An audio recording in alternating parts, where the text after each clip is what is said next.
जय श्री कृष्ण, जय सियाराम, ओम नमः शिवाय।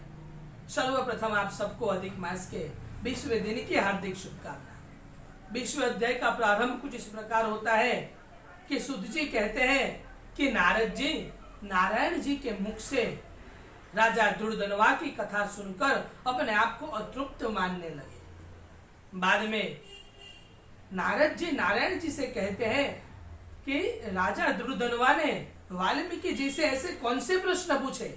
तब हरि नारायण नारद जी को कथा आगे सुनाते हैं और कहते हैं कि राजा दुर्दनवा वाल्मीकि ऋषि को कहते हैं कि हे प्रभु, पुरुषोत्तम मास की सेवा मोक्ष पाने वाली है।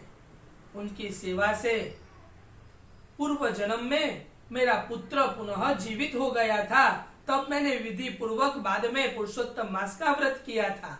पर इस जन्म में मैं पुरुषोत्तम मास के सभी व्रत, नियम, पूजा पाठ, विधि विधान, दान सब कुछ भूल चुका हूँ। तो आप कृपया करके मुझे यह सब कुछ पुनः बताइए ताकि मैं भी पुनः पुरुषोत्तम मास का व्रत अनुष्ठान कर सकूं। तब वाल्मीकि ऋषि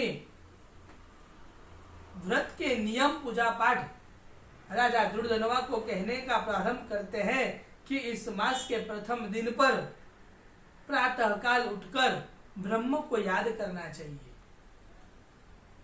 उठने के बाद सर्वप्रथम शौच क्रिया करनी चाहिए। इसमें एक नियम का पालन करना चाहिए कि शौच करते समय हमें थूकना नहीं है। बाद में स्नान करने जाना चाहिए। स्नान में भी कुछ नियम बताए हैं कि सर्वप्रथम हो सके तो पूरा महीना तीर्थ स्नान करना चाहिए, यानी कि किसी भी पवित्र तीर्थ में जाकर वहां पर हमें स्नान करना चाहिए। अगर तीर्थ स्नान ना कर सको तो जलाशय में जाकर स्नान करना चाहिए। और अगर जलाशय भी नहीं जा सकते तो अपने घर में जिस पानी से आप स्नान करने वाले हो उसमें थोड़ा सा गंगा जल डालकर उससे स्नान करना चाहिए। बाद में स्नान करने के बाद दातुन करना चाहिए और मात्र रविवार को हमें दातुन नहीं करना क्योंकि वह सूर्य का वार है। बाद में स्वच्छ वस्त्र पहनकर भगवान की पूजा प्रारंभ करनी चाहिए। सर्वप्रथम पूजा में 3 बार आचमन करना है। आचमन करने के बाद गोपी चंदन से या फिर भी किसी भी प्रकार के चंदन से, हो सके तो सर्वश्रेष्ठ चंदन गोपी चंदन है क्योंकि वह भगवान श्री कृष्ण को प्रिय है। अगर ना मिल सके तो किसी भी प्रकार के चंदन से सर्वप्रथम अपने मस्तक पर ऊर्ध्व पुंड तिलक करना है, यानी कि जैसा मैंने किया है वैसा, उसे ऊर्ध्व पुंड तिलक कहते हैं। अगर वो ना कर सको तो त्रिपुंड करना है। बाद में मस्तक पर सीधा टीका कर देना है। उसके बाद अपने दोनों भुजाओं पर शंख और चक्र का चंदन से निशान बनाना है, क्योंकि कहा गया है कि अपने भुजाओं पर शंख चक्र का चंदन से निशान बनाने पर हमारे सभी पाप नष्ट हो जाते हैं और वह मनुष्य केवल मरण धर्म ही नहीं परंतु उसका शरीर भगवान के शरीर के समान हो जाता है।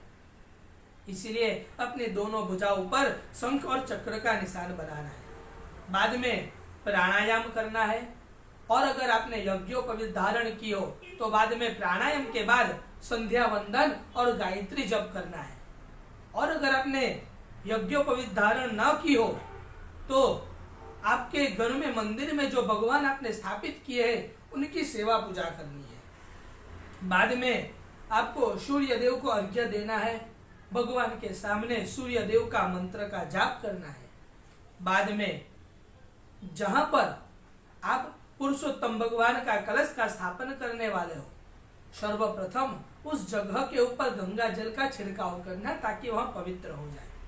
बाद में आपको वहां पर जहां पर आप कलश स्थापित करने वाले हो उस जगह को गाय के गोबर या फिर किसी भी तीर्थ स्थान की मिट्टी से वहां पर आपको लेपन करना है। उसके ऊपर एक पीला वस्त्र बिछाकर चावल से उसके ऊपर अष्टदल की रचना करनी है। बाद में उसके ऊपर सोने का, चांदी का, तांबे का या फिर मिट्टी का कलश उसके ऊपर रखना है, चावल के ऊपर। बाद में उसके अंदर तीर्थ के जल का स्थापन करना है। किसी भी तीर्थ का जल ले सकते हैं।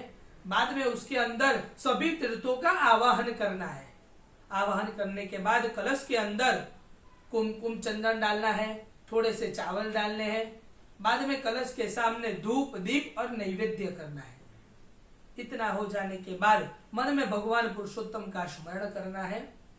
बाद में एक तांबे का पात्र लेना है, उसको पीले वस्त्र से ढककर उस तांबे के पात्र को कलश के ऊपर रखना है और उस तांबे के पात्र में राधा कृष्ण की हो सके तो सुवर्ण या फिर किसी भी धातु की प्रतिमा की स्थापना करनी है। बाद में उनकी विधि पूर्वक पूजन करना है और पूजन होने के बाद पुरुषोत्तम मास में हमें हर दिन दान करना है।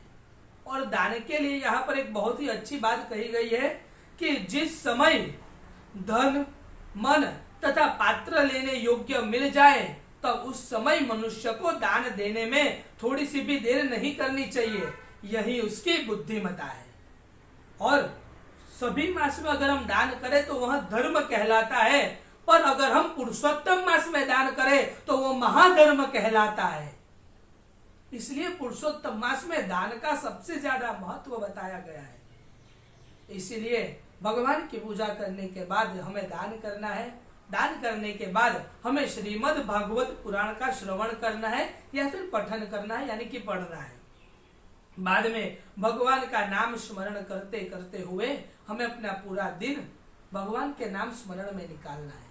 और यहाँ पर अध्याय के अंत में कहा गया है कि जिस तरह सभी नदियों में पवित्र गंगा नदी है, जिस तरह सभी वृक्षों में कल्प वृक्ष सबसे महान है, जिस तरह सभी पुस्तकों में वेद सबसे महान है, उसी तरह सभी मासों में पुरुषोत्तम मास सबसे महान है। और इस मास के देवता स्वयं भगवान पुरुषोत्तम है। इसीलिए हमें श्रद्धा पूर्वक इस मास का पूजन अर्चन करना चाहिए। इति श्री बृहन्नारद पुराणे पुरुषोत्तम महात्म्ये श्री नारायण नारद संवादे 27वां अध्याय। बोल पुरुषोत्तम भगवान की जय।